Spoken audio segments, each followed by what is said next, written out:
Welcome to Sharing Love and Loss with Robin Alexis. I am your host, Robin Alexis, and as a mother who birthed two sets of twins and then buried one from each set, I am very familiar with the shock of experiencing loss. Loss can present itself in many ways. It can be the loss of a baby, person, beloved pet, health, career, and more.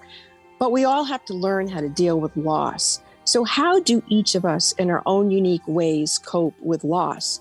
This show is an opportunity for our guests to share with us the experience of what they lost and how they coped through it. If you would like to be a guest on Sharing Love and Loss, please email me, your host, Robin Alexis, at spiritlady.robin@gmail.com. That's spiritlady.robin@gmail.com. And to feel more safe contacting me about your personal story of love and loss, please learn more about me, your host, Robin Alexis. Visit my website, robinalexis.com. On today's show, our guest is John Allen. He's going to be sharing with us what it was like to be with his mother as she was in her death process. We'll be right back. Do you crave freedom with joy in your life? Have you ever wished for a life of ease in your mind, body, and soul? Giving and receiving love, Joy Air is a certified emotion code and body code practitioner, and she's accepting new clients now. Call her at 360-582-6595 to find out more about her work and to schedule your appointment. Experience freedom with joy. Call her at 360-582-6595 now. She is amazing. This is Robin Alexis, and I am very, very excited to share with you my new book, Raising Humanity: Why We All Must Remember. It's a book about choosing love. There's 21 inspiring stories by different authors, including myself. The book can be found at Amazon.com. That's Raising Humanity: Why We All Must Remember. Join Mystic Radio for past lives, people, and pets every Wednesday at 12 noon on KKNW 1150 AM. Every Wednesday, you can call into Mystic Radio for a past life reading or a spiritual healing for you and your pets. Robin Alexis is an exceptionally talented intuitive who's identified hundreds of people's past lives. Nels Rasmussen is a renowned spiritual energy balancer who is adept at remote healing for you and your pets. Join us Wednesdays at 12 noon for Mystic Radio on KKNW 1150 AM. Before I interview my next guest, who is a very sacred soul, I would like to thank the producer of Sharing Love and Loss with Robin Alexis, Eric Ryder, and our sponsor, Joy Air. Without them, this show would not exist, and I wouldn't have this opportunity or the privilege to interview John Allen. Welcome to the show, John. Hi, thank you. I'm happy to be here. And John, the reason why I asked you to be a guest and you graciously accepted is because I'd like you to walk our audience through the experience of loving and then losing your mother. Are you okay with asking me asking you like a series of questions about that? Definitely. Yeah. Let's have that conversation. Okay. So let's talk about you loving your mom. What's your first memory of being a little boy and feeling love for your mother? Well, I knew you were going to ask me that question, so I thought about that for a little bit, and I thought about what is my first memory, and it's a little vague. And when I start to think about being that young, there's this protection that comes around me. And because, I love my mother. She was a very good mother in a lot of ways, but there are some things that she did that weren't very motherly. And so maybe my first memories are around that, when there was a lot of time of stress. Her husband left, our father left, and she was raising two young kids on her own. So to answer your question, what comes to mind is we lived in a house called up on a road called Upland Road, and it was up on a hill of a mountain. And then directly next door to it was my Aunt Peggy's house. And so when Mom would put me, I think, in the crib, and I don't know. I would have to be maybe 2-ish, or maybe not quite 3. I'm not sure yet. And she would put me in the crib for a nap in the afternoon. And so I remember sometimes, and one time in particular, a knocking at the window, and I looked up from the crib and looked out the window. I was rolling over on that side, and there was a nature sprite knocking on the window and waving at me, very happy, very excited. And for a lot of years, into my adult years, I wasn't sure what that was. And my Aunt Peggy, old crazy Peggy, loved clowns. And so her house had stuffed animal clowns and painting clowns and so forth. And her house was haunted, and she didn't know it. I knew it. And so I was under the impression that maybe Peggy put on some clown stuff, years later, and that she was coming and knocking on the window, which she claims never happened. So I remember telling the story, the best I could in little kid ease to my mom, and that there was something knocking on the window, and it was waving and smiling at me, and she kind of said, well, that's not possible. That's come on, that's someone playing around with you. That's not, she refused to believe it. And I don't remember that particular instance, what she looked like or smelled like. I remember the sound of her voice at that age, and when I was telling her about this story. So that's like what you recall as early on memories. As you matured and became an adult, how did you feel about loving your mother when you were an adult? I love my mother. Yeah, I've always consistently loved my mother. And then there was on again, off again gaps in our relationship, and with my sister and my mother as well. My mother was oftentimes very clingy, and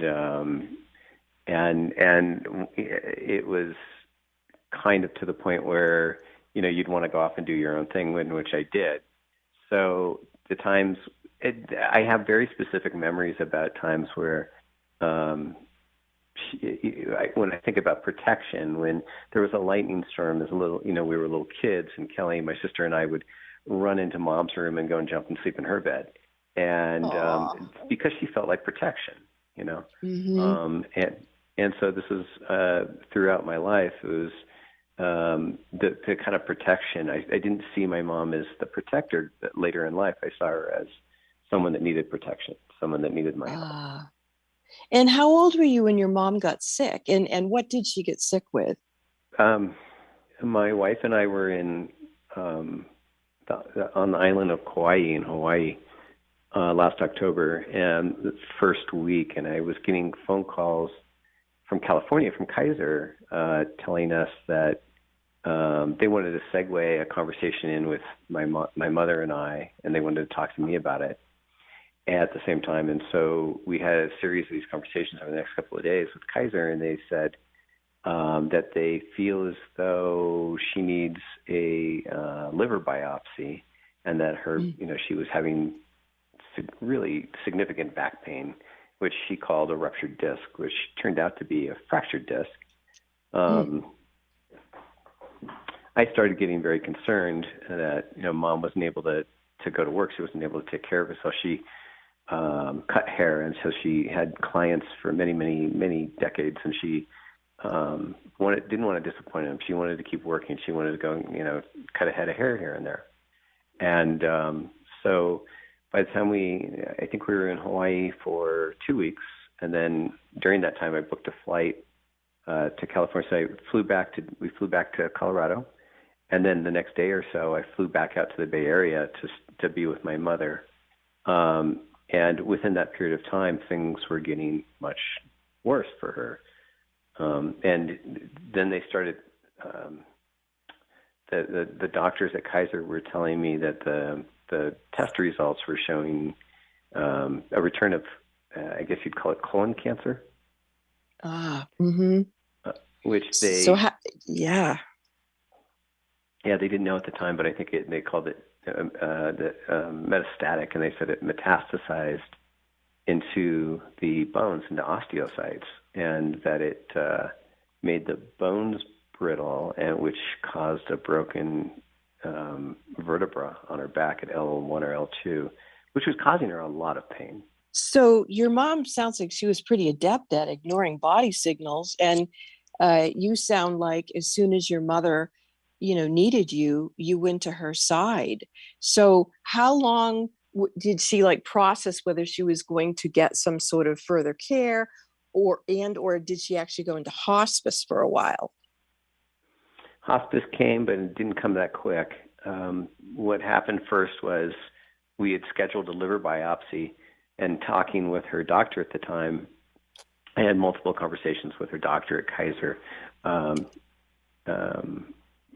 over this period of time, and she told me that Mom needed a liver biopsy, and if the results showed this, then it's, there's no hope, and if it showed that, then they would put her on a hormone type of balance, which would address the cancer rather than chemo. Enzymes is what they called it.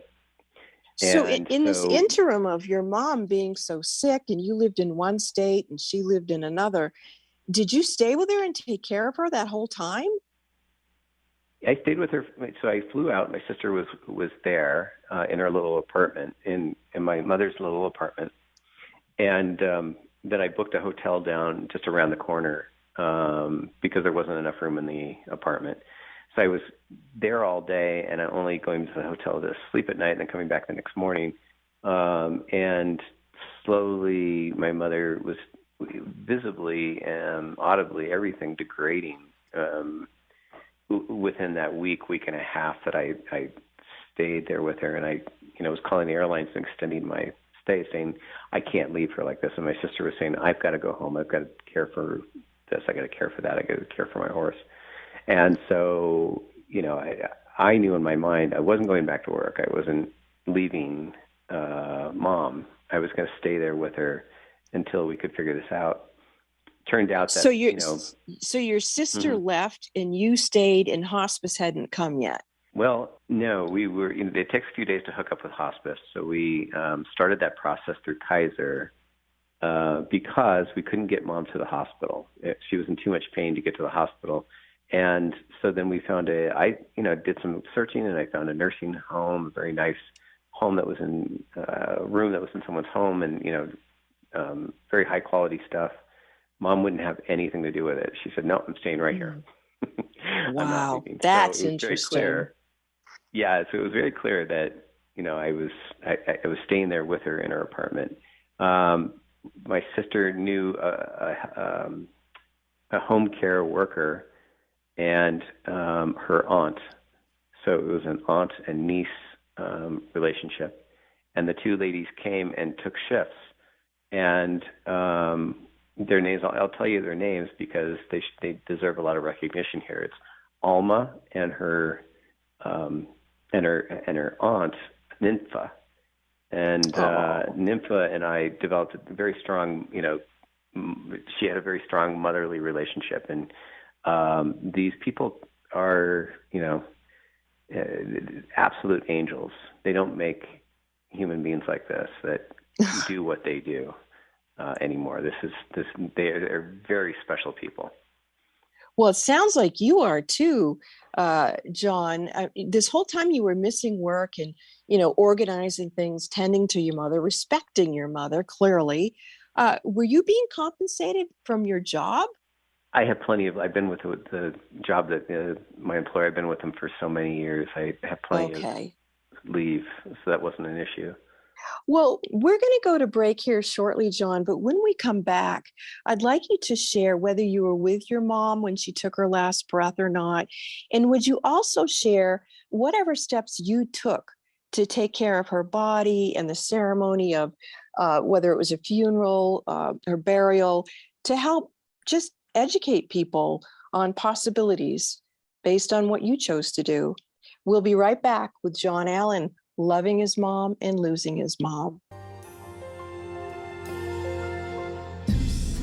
Do you crave freedom with joy in your life? Have you ever wished for a life of ease in your mind, body, and soul? Giving and receiving love, Joy Air is a certified emotion code and body code practitioner, and she's accepting new clients now. Call her at 360-582-6595 to find out more about her work and to schedule your appointment. Experience freedom with joy. Call her at 360-582-6595 now.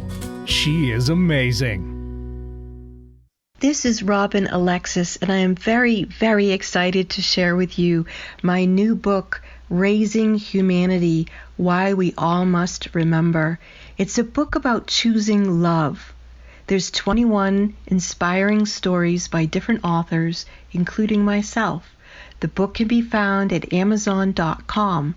That's Raising Humanity: Why We All Must Remember. Join Mystic Radio for past lives, people, and pets every Wednesday at 12 noon on KKNW 1150 AM. Every Wednesday, you can call into Mystic Radio for a past life reading or a spiritual healing for you and your pets. Robin Alexis is an exceptionally talented intuitive who's identified hundreds of people's past lives. Nels Rasmussen is a renowned spiritual energy balancer who is adept at remote healing for you and your pets. Join us Wednesdays at 12 noon for Mystic Radio on KKNW 1150 AM. Okay, thank you so much to our sponsors, and we are back with John Allen. John, we were talking to you about the beautiful last moments that you shared with your mom.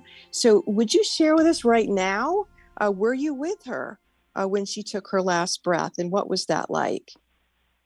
I was. I was in the hotel that night, and about 6:45 or 7 in the morning, I got a call from Ninfa, who spent the night with her, and said, "Come be with your mom." So I,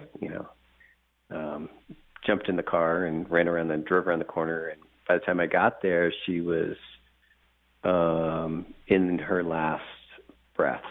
And did your sister join you, or was it just you and the angel helpers that you had found to be with your mom?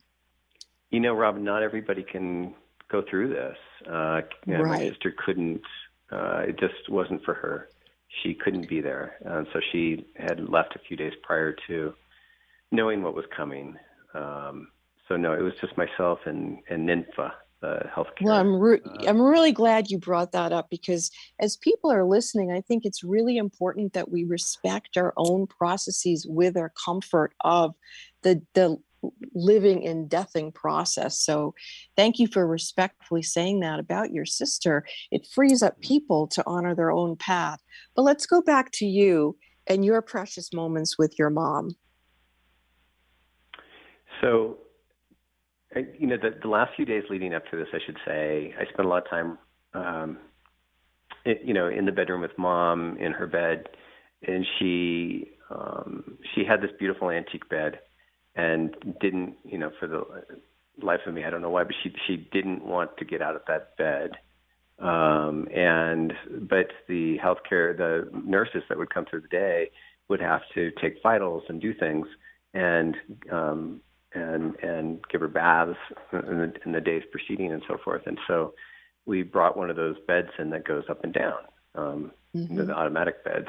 And so had to very carefully and delicately move Mom out of that bed and, across into the other bed that goes up and down. And then I took this big, beautiful wood-carved headboard that she had on her antique bed, and I moved it to the hospital bed. So, it was around her with the footboard, so she maybe would feel like she was in her old bed.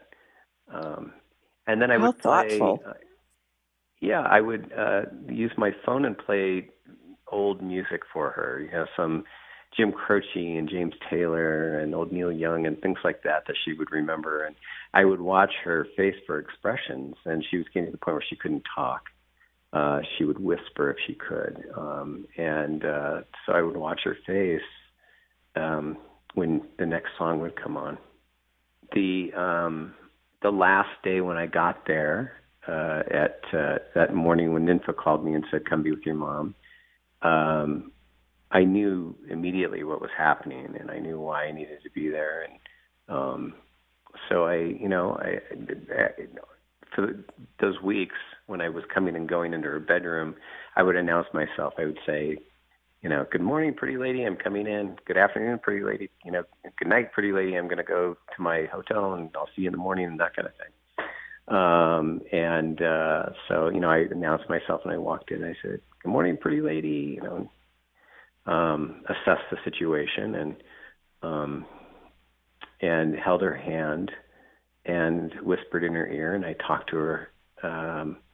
And there was a point by which she wanted to do this liver biopsy, and knowing that, as I explained it to her, that we want these results because then she can go through chemo, and she desperately wanted to do that so that she could get better and go back to work and go back to her life. And then at some point, that day came and went, and she said, "Well, we missed the liver biopsy. You didn't take the liver biopsy." And I said, "Mom, there's no way you can make it to this. You're in too much pain to get into a car, and we couldn't get you there." And then just a number of other things. And then this recognition, Robin, set in, and she looked at me and she said, I'm ready. I'm ready to go. Can I go? And I said, it's completely up to you at this point. And, and I will be here for whatever choice you make. If you're ready to do this, then I'll be here with you. That is so beautiful, John. So then after that, she, there was, you can tell when you've been someone at the end of life process, when the spirit is more out of the body than in the body. And there's a life force, a chi, a prana, whatever you want to call it, that it leaves the body in front of you. It's uncanny how simple it is. The transition, it's just simply a transition from one consciousness to another. And I constantly tell people, I say, this isn't, my true form. This is one that I've chosen, one of many, and we grow such an attachment to our form, to, what we see in the mirror. But she was okay with it, and she slipped out very easily. And then I understand from a lot of help from your mother that came to help her. Yes, that is true. We don't have quite the time to go into that. As we move towards the end of the show here, John, would you tell people how you cared for her body? I just think that is so beautiful. Everything you were with your mom is so beautiful. But would you also share that? Thank you. Yeah, sure. She, the process is, we had a company prearranged for cremation, and my mother passed at 7:30, I think, that morning last October, and I waited for a while until maybe 9 or 9:30 or 10 o'clock, and then called the company and conveyed that my mother has left, and here's all the account numbers and so forth. So I was with her for the next 8 hours, and it was the most peaceful. The light came into the room. Nympha came into the room. She gave me time with Mom as she passed, and then Nympha came in the room afterwards, and Nympha was crying, and just such a saint, this woman. And I was still, kind of holding Mom's hand, and I looked down at her wrist or her other hand, and Nympha jumped back and she gasped. And I said, "What?" And she said, "She just winked at you." Aww. Aww. Wow. So we let her soul sort of do its thing for a while. The spirit, when it leaves the body, peacefully inhabits the room, the area, the space around the body. The transition is you're met with your guides and your guardians and your angels and your team for this process to help you along. And this is why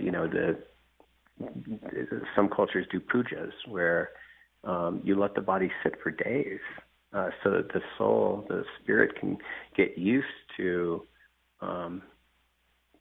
that body is still there, but I'm not in it, and get used to this transition in a more relaxed fashion than just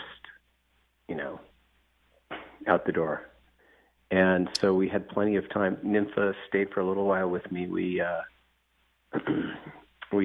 I started by brushing Mom's hair, and made her nice and beautiful. She always is. And then we bathed her body, and then put on this beautiful dress that my sister and I had picked out days before. And put Thank you so much. Oh my God, that is so beautiful. John, thank you so much for sharing this. Now, sure. In the last even 30 seconds of my interview with you, what would you like to share with people? That death is a natural transition in life. It's simply a transition from one consciousness to another, and that we never really die. There is no death. This is just part of our consciousness in each incarnation, and it's okay. Losing a loved one is very, very hard, but to have acceptance that this is the normal flow. The normal flow. Thank you so much for your interview, John. I'm sure that you have made more people comfortable with death, loving and losing. Thank you so much, John. Namaste. My pleasure. Namaste. The previous program, Sharing Love and Loss with Robin Alexis, was produced by Eric Ryder and was brought to you by Freedom with Joy. I do invite you to subscribe to Sharing Love and Loss with Robin Alexis wherever you listen to your favorite podcasts.